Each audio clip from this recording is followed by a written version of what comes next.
Hello, everybody. Rocky and Alex here from the Streamline team, where every week I want to give you more information on how you can, number one, save time, save money, get people on your team to really help you out. All right. So, Rocky, what do we got for our listeners today and all of our clients today? Yes. So, Alex, remember that for our previous episode, we talked about scaling your virtual team, right? So Yes. that is one big decision that you had to make when you already have a virtual team with you. Now, this time, what we're going to be talking about would be how or when do you decide to really get a virtual team in the first place, right? Yeah. Like a lot of people So, ask me that. Oh, when do you know? yeah. How do you know? Yep. When is the right time, right? So, Yeah. why should I use a virtual assistant for my real estate business specifically? So now a lot of our patients, I mean, not patients, clients, I should say, are real estate investors, right? You know what? In reality, whether it's patients or clients, is really the same thing because we're here to educate them. We're here to teach them, right? We're here to show them what to do and how to do it. And here's the thing: when you are already thinking that you need a virtual assistant, now it's one thing if you've heard this out of nowhere, like we just popped onto your feed and it's like, whoa, virtual assistants, what's this? It's another when you've been thinking about having a virtual assistant. And now, for the first time, you are listening to us talking about why you need one. Here's the model that I tell all of our clients. If you thought about getting a virtual assistant, you are probably 3 to 6 months behind because you thought about getting one, which means you are already behind, which means that you knew you needed some help right around 3 to 6 months ago because you already know, the person already know they didn't have enough time, right? So the biggest reason to have a virtual assistant is number one, if you're feeling overwhelmed and you don't have anyone on your team, chances are you're working days, early days, middays, evenings, after dinner, Late. right? Weekends, Sundays. You don't got time for church. You don't have time for your family anymore. You just don't have time. And you realize one day where it's like, oh my gosh, where did my time go? I spent all this time working to try to enjoy family, but yet I just spent all this time working and not being able to enjoy my family. So that's where you realize you need a virtual assistant. They always say that everyone can make more money, Uh-huh. but you cannot make more time, right? Right. So that's definitely something that a virtual assistant can help you get back at least. Oh, And on top of that, Rocky, yeah, sorry to interrupt. I mean, as a real estate investor, they're always getting information from brokers, right? Information from brokers. Here's what I tell a lot of investors. I say, if you can do it in front of a computer or you have to do it on your phone, chances are a virtual assistant can help you with that, right? Because yeah. you're doing it virtually. It's not like you're doing it hands-on. You could probably train someone how to do it, like getting information from a broker, right? And then you mentioned that time versus money idea, right? So it's I believe it's something that many people can benefit from. Yeah, absolutely.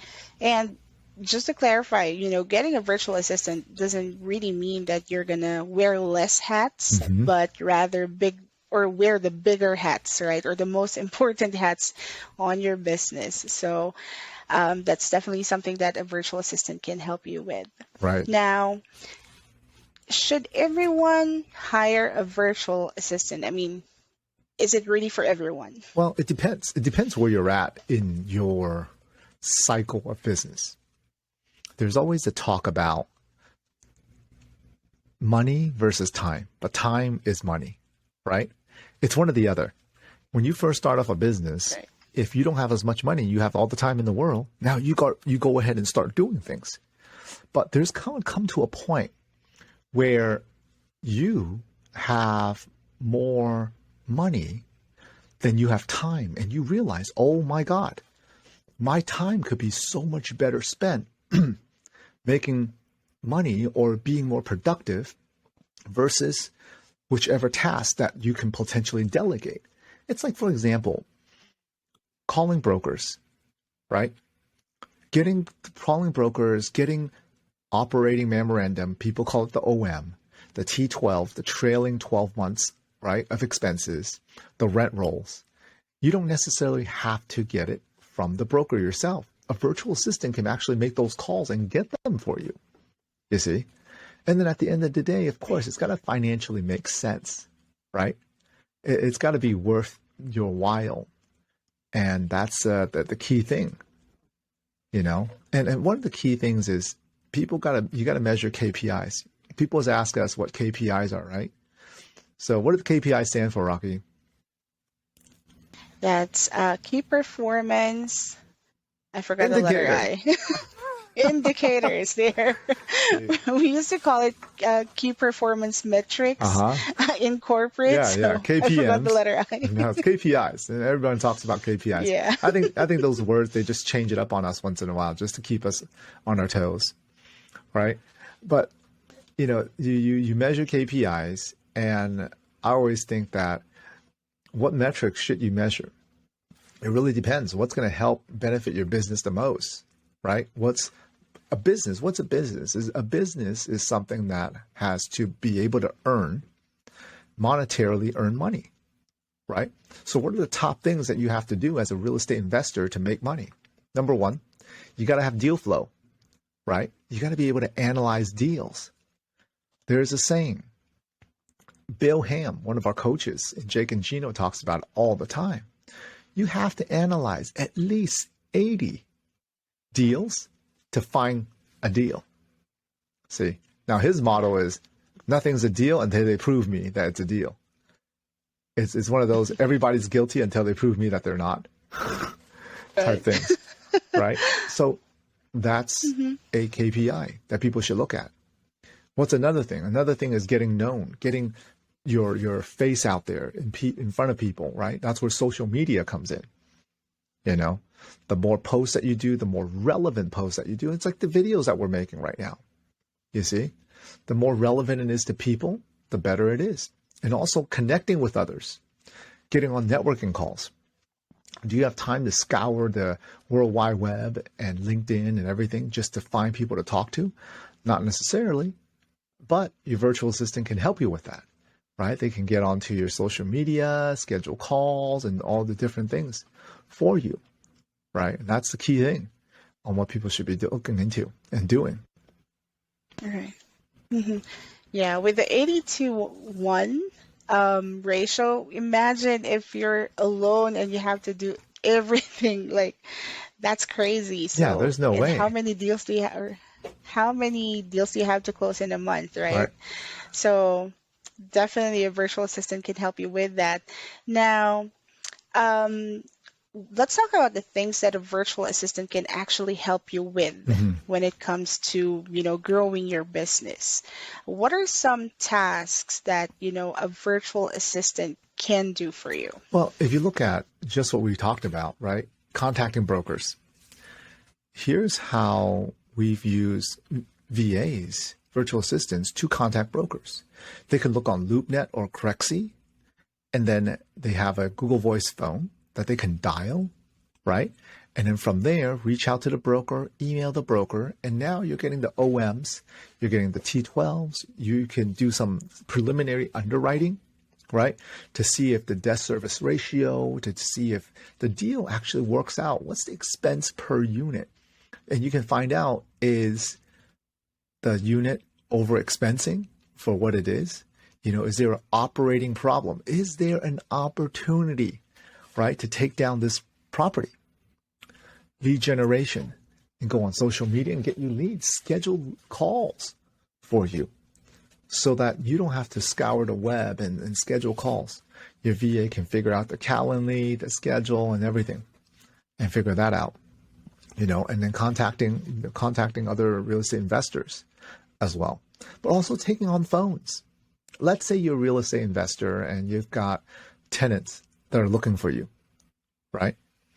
Your virtual assistant can actually pick up the phone, call them, and say, hey, what's going on? Maybe they made an inquiry, right? Maybe a property manager isn't handling things correctly. Maybe you're self-managing and you need someone to be on the phone all the time, right? You need coverage.